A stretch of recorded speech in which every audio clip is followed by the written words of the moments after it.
राधे राधे भक्तों, कैसे हैं आप सभी। आशा है स्वस्थ होंगे। आपका आपके YouTube चैनल माइथो स्टोरीज में स्वागत है।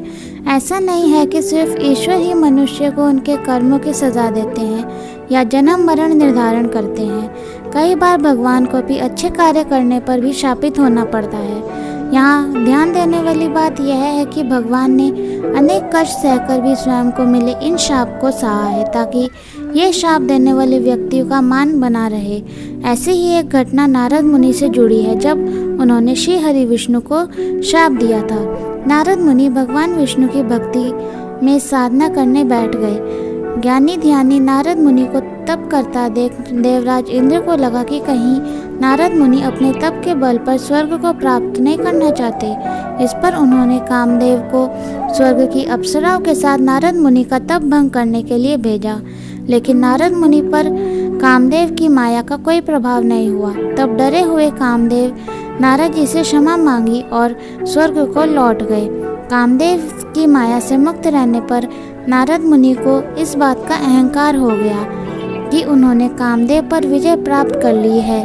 तो ऐसे में वह अपनी विजय का बखान करने के लिए कैलाश पर्वत पहुँचे, जहाँ उन्होंने शिव जी को यह सारी बात बताई। शिव जी जान चुके थे कि उनमें अहंकार आ गया है, तो उन्होंने नारद मुनि को समझाते हुए कहा कि हे मुनिवर, आपने यह बात मुझसे तो कह दी है, परंतु श्री हरि विष्णु के समक्ष इस बात का वर्णन मत करिएगा।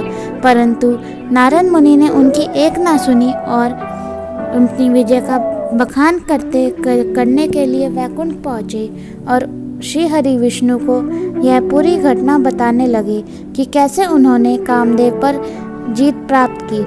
श्री हरि विष्णु नारद जी के मन में आ चुके अहंकार को जान गए और उन्होंने अपने परम प्रिय नारद मुनि को अहंकार मुक्त करने का निश्चय किया। जब नारद जी वैकुंठ में से लौट रहे थे, तो रास्ते में उन्हें एक सुंदर और समृद्ध नगर दिखा, जिसमें बहुत बड़ा राजमहल था। यह नगर हरि की अपनी योग माया से निर्मित किया था। नारद मुनि अपनी धुन में होने के कारण कुछ समझ नहीं पाए और इस राजनगर के राजमहल में पहुंचे। राजा ने उनका भव्य स्वागत किया और अपनी पुत्री को बुलाकर नारद मुनि से कहा कि मुझे अपनी पुत्री का स्वयंवर करना है। आप इसका हाथ देखकर बताएं कि भविष्य कैसा होगा। राजकुमारी के रूप को देखकर नारद मुनि मोहित हो गए। जब नारद जी ने उसके हाथ को देखा तो उसकी हथेली की रेखाओं को देखकर आश्चर्यचकित रह गए। उनकी रेखाओं के अनुसार उनका पति विश्व विजेता रहेगा और समस्त संसार उनके चरणों में नतमस्तक रहेगा। नारद जी ने यह बात राजा को न बताकर दूसरी अच्छी बातें कही और वहां से चले गए। राजकुमारी का रूप और उनके हाथ की रेखाएं देखकर नारद जी का वैराग्य भूल चुके थे। विवाह की कामना लेकर नारद जी वापस वैकुंठ गए और विष्णु से खुद को रूपवान बनाने की विनती करने लगे। पर श्री हरि विष्णु ने कहा, मुनिवर, हम वही करेंगे जो आपके हित में होगा। नारद जी ने उनकी बात का मर्म नहीं समझा और विवाह के विचार में खोए हुए वैकुंठ से लौटकर राजकुमारी के स्वयंवर में चले गए। उन्हें लग रहा था कि अब तो वे बहुत रूपवान हो गए होंगे। उन्हें लग रहा था कि वो रूपवान हो गए होंगे और राजकुमारी अब उनके ही गले में वरमाला डालेंगी। लेकिन राजकुमारी ने एक अन्य राजकुमार के गले में वरमाला डाल दी, जो श्री हरि विष्णु का ही रूप था और नारद मुनि की तरफ देखा तक नहीं। नारद जी को लगा कि श्री हरि ने मुझे रूपवान बनाया, फिर राजकुमारी ने मुझे देखा भी नहीं। इन विचारों के साथ उन्होंने जल में अपना चेहरा देखा और आश्चर्यचकित रह गए। उनका चेहरा बंदर के समान था। नारद जी बहुत क्रोधित हुए और क्रोध में भरकर ही वे वैकुंठ पहुँचे और जहाँ श्री हरि विष्णु के साथ उन्होंने राजकुमारी को भी देखा।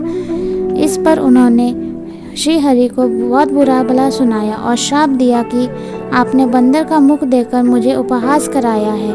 मैं आपको श्राप देता हूँ कि आप पृथ्वी पर जन्म लेंगे और इन्हीं बंदरों की सहायता से आपको लेनी होगी। आपने मुझे स्त्री से वियोग दिया है, आपको भी स्त्री वियोग सहना होगा। श्री हरि विष्णु भगवान नारद मुनि की यह बात सुनकर मुस्कुराते रहे। तभी राजकुमारी माता लक्ष्मी में रूप में समा गई। यह दृश्य देखकर नारद जी को समझ आया कि वह राजकुमारी कोई और नहीं स्वयं माता लक्ष्मी थी और वह राजा कोई और नहीं स्वयं श्री हरि विष्णु थे। ज्ञान होने पर नारद मुनि भगवान विष्णु से क्षमा मांगने लगे, लेकिन श्राप वापस नहीं ले सकते थे। श्री हरि ने भी उनकी वाणी का मान रखा और श्री राम के रूप में अवतार लिया।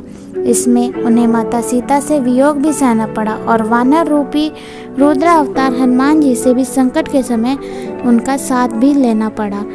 आज की यह कथा यहीं समाप्त होती है। आज हमने जाना कि नारद मुनि ने भगवान विष्णु को श्राप क्यों दिया था। लगता है आपको ये वीडियो अवश्य ही पसंद आया होगा, तभी आपने ये वीडियो यहाँ तक देखा है।